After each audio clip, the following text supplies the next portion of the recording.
उसी टेक्नोलॉजी का इस्तेमाल करके जिससे हम आज जंगली पेड़ डेवलप कर रहे हैं, तो हम उसी टेक्नोलॉजी से उन पेड़ों को क्यों नहीं डेवलप कर रहे हैं जो कि वो फलदार है और उनका अस्तित्व भी ख़त्म हो रहा है।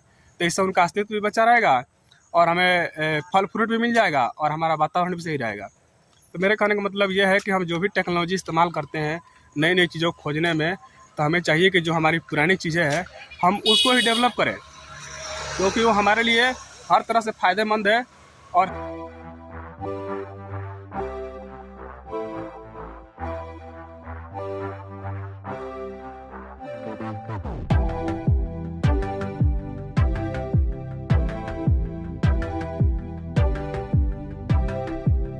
दोस्तों अभी आप देख रहे थे वीडियो में कि सड़क के दोनों तरफ पेड़ लगे हुए हैं, काफ़ी अच्छा लग रहा है, हरे भरे पेड़ है, सुंदर दिख रहा था।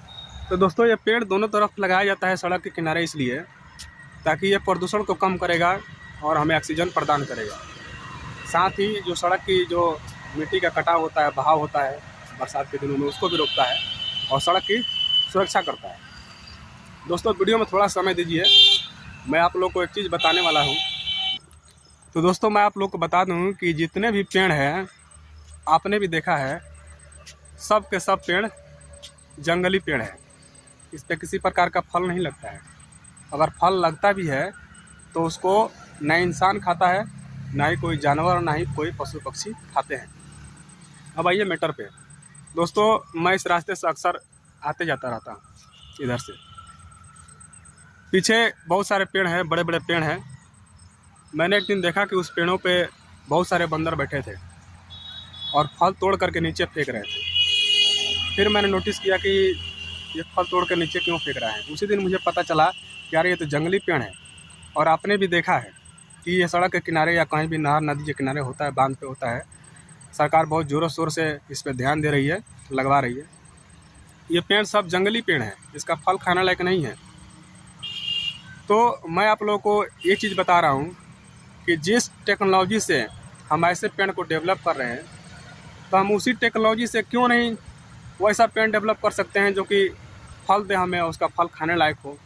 तो दोस्तों मेरे कहने का मतलब ये है कि जिस टेक्नोलॉजी से हम ऐसे ऐसे पेड़, जंगली पेड़ डेवलप कर रहे हैं, तो हम उसी टेक्नोलॉजी से फलदार पेड़ क्यों नहीं डेवलप कर सकते हैं जो कि हमें फल भी दे और हमें ऑक्सीजन भी दे, और उस फल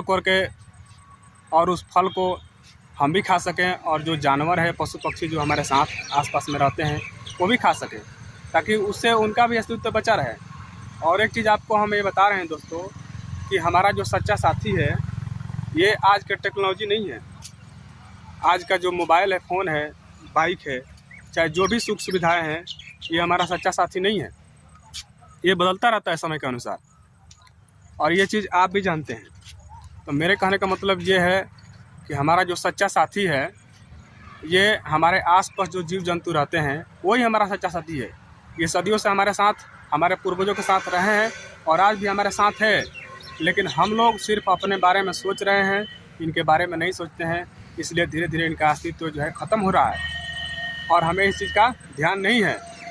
तो मेरे कहने का मतलब ये है कि हमें इनका भी ध्यान रखने की ज़रूरत है। ये धरती पे सिर्फ इंसानों के लिए नहीं है और ये धरती पे सिर्फ इंसानों की ज़रूरत नहीं है, पूरा ये सिस्टम है। इस पे सभी जीवों का उतना ही अधिकार है जितना हमारा है, लेकिन हमारे पास दिमाग है और हम इस दिमाग को चला रहे हैं और सिर्फ अपने बारे में सोच रहे हैं। लेकिन इंसान को ये नहीं भूलना चाहिए कि जैसे जैसे हमारे आसपास के जीव जंतु ख़त्म हो रहे हैं, उनका अस्तित्व मिट रहा है, ख़त्म हो रहा है, वैसे वैसे धीरे धीरे हमारा भी अस्तित्व खतरे में है। हमें इस चीज़ को भूलना नहीं चाहिए। और आज मैं आप लोग को ये भी बता रहा हूँ कि हमारे जो पूर्वज थे, सुना है हमने कि बथुआ खाते थे, बरगद पे या पीपल पे देखा होगा आपने, या क्या बोलते हैं कदम या गुलर हो गया, उसका फल खा करके अपना गुजारा करते थे।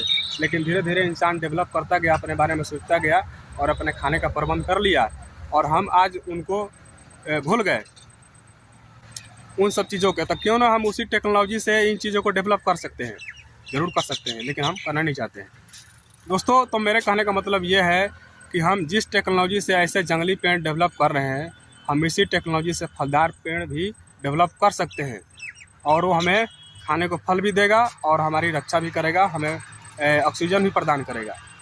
तो इसके साथ में हमें खाने को फल मिलेगा, जो हमारे आसपास में जीव जंतु है उनका भी अस्तित्व बचा रहेगा। और रही दूसरी बात कि हम इसीलिए ना जंगली पेड़ डेवलप किए हैं, फलदार पेड़ डेवलप नहीं किया है, नहीं लगाते हैं कि लोग खा जाएंगे, तोड़ कर लेके चले जाएंगे। दोस्तों इंसान बदल रहा है, पहले जैसा नहीं है। पहले आपने सुना होगा कि खेतों में से लोग के अनाज गायब हो जाते थे, लेकिन अब नहीं होता है, क्योंकि लोग के पास खाने की कमी नहीं है। लोग खाने के मामले में लगभग आत्मनिर्भर हैं। तो अब यदि अगर फलदार पेड़ लगा भी देती है सरकार, चाहे लोग लगा भी देते हैं, तो कोई नहीं उसको छोएगा। अरे ज़्यादा हो तो एक दो खा लेगा, लेकिन ज़्यादा नहीं खा सकता, ज़्यादा तोड़ नुकसान नहीं कर सकता है, क्योंकि आदमी समझदार भी हो चुका है। और दूसरी बात, अगर खा भी लेगा तो क्या हो जाएगा यार, आदमी फास्ट फूड खाने से तो बचेगा, कम से कम प्रकृति से जो मिल रहा है फल फ्रूट उसको खाएगा, तंदुरुस्त तो रहेगा, स्वस्थ तो रहेगा। तो कहने का मतलब ये है कि दोस्तों, जिस टेक्नोलॉजी से हम जंगली पेड़ पौधे ये विकसित कर रहे हैं, डेवलप कर रहे हैं, हम उसी टेक्नोलॉजी से हमारे पास जो कदम के पेड़ है, बरगद का पेड़ है, चाहे क्या बोलते हैं गुलर का है पेड़ है, वैसे बहुत फलदार वृक्ष हैं, पेड़ हैं, जो कि अस्तित्व में अभी नहीं है, उनका अस्तित्व धीरे धीरे खत्म हो रहा है। तो हमें उनको डेवलप करने की ज़रूरत है, उनको डेवलप करके हम लगा सकते हैं। तो दोस्तों इंसान का सच्चा साथी जो है ना, आज की टेक्नोलॉजी नहीं है, आज का ऐश्वर्य नहीं है, बदलता रहता है। इंसान का असली साथी है जो इसके आसपास में, हमारे आसपास में जो जीव जंतु रहते हैं, वो हमारा असली साथी है, वही हमारे साथ रहेंगे और रहते आए हैं, लेकिन हम उन पर ध्यान नहीं दे रहे हैं। तो आज धीरे धीरे करके वो विलुप्त हो रहे हैं। तो हमें उनके बारे में सोचना चाहिए और उनको बचाना चाहिए। और हमें इस नई जो टेक्नोलॉजी आई है, इसका इस्तेमाल अच्छे कामों में करना चाहिए और सकारात्मक कामों में करना चाहिए। तो दोस्तों मैंने सोचा कि आप लोग को एक वीडियो बना करके इसके बारे में बताया जाए। तो आप लोग को वीडियो कैसा लगा, आप लोग कमेंट में ज़रूर बताइएगा। मिलेंगे अगले वीडियो में, तब तक के लिए जय हिंद, जय भारत।